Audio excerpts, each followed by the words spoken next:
coup, moi ce que j'allais vous demander, oui, qu'est-ce que ça signifie réellement d'adorer Dieu? Parce que c'est notre premier commandement en tant que chrétien, en tant qu'enfant de Dieu, c'est d'adorer Dieu, de n'avoir pas d'autre Dieu devant lui. Et même l'hébreu dit Alpanaï, c'est devant sa face.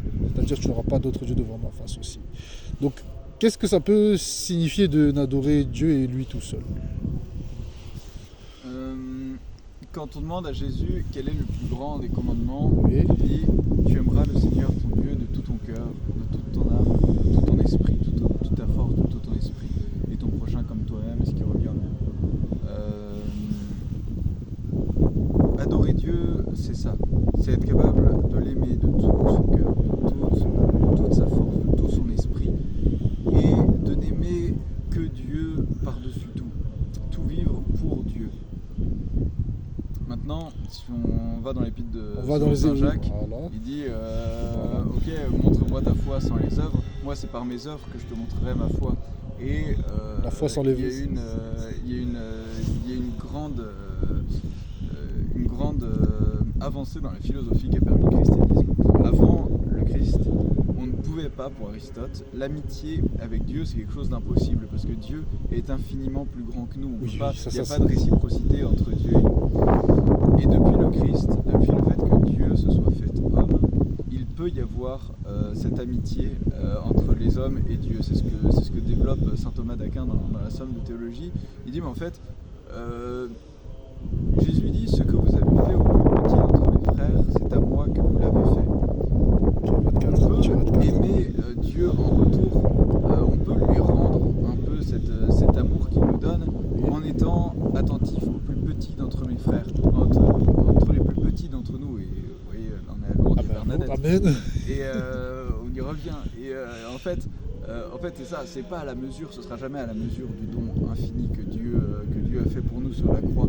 Mais enfin, on est capable, on peut, en étant attentif aux plus petits d'entre nous, de poser des actes de charité envers Dieu lui-même. C'est ça, la parabole du jugement dernier avec les brebis. Les brebis et les boucs. Les brebis, je les séparerai, les brebis et les boucs. C'est exactement, c'est ça. Ce que vous avez fait au plus petit d'entre mes frères, c'est à moi que vous l'avez fait. Et c'est pour ça que le deuxième commandement va avec le premier, et ton prochain comme toi-même. Amen. Adorer Dieu, c'est ça. C'est vivre que pour lui seul et l'aimer de tout son cœur, de son esprit. Alors après, ça demande de le connaître, et là, c'est la foi. Oui, c'est la foi.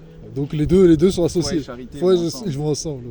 Justement, et j'ai un point que j'allais vous dire, c'est que il n'y a pas de sous-catégorie dans le royaume. Quand on travaille pour le royaume, personne n'est supérieur à personne. Personne n'est inférieur à personne.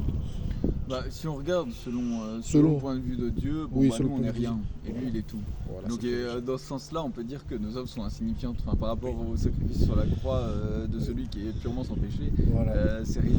Et pourtant, il y a des œuvres qui peuvent paraître insignifiantes et qui pourtant valent énormément. Et ça, c'est la parabole de la veuve, de l'obole de la veuve, qui met ses deux derniers. Et elle donne tout en fait. C'est insignifiant, c'est rien. C'est deux piécettes, ça vaut rien du tout. Elle a donné infiniment moins que tous les autres. Et pourtant, elle a donné infiniment plus parce qu'elle a donné de ce dont elle avait besoin. Parce qu'elle met sa confiance en Dieu seul. Là, on est sur la question d'avant, quoi. Elle adore que Dieu seul et elle met toute sa vie en Dieu. Mais toute sa vie, mais toute sa foi.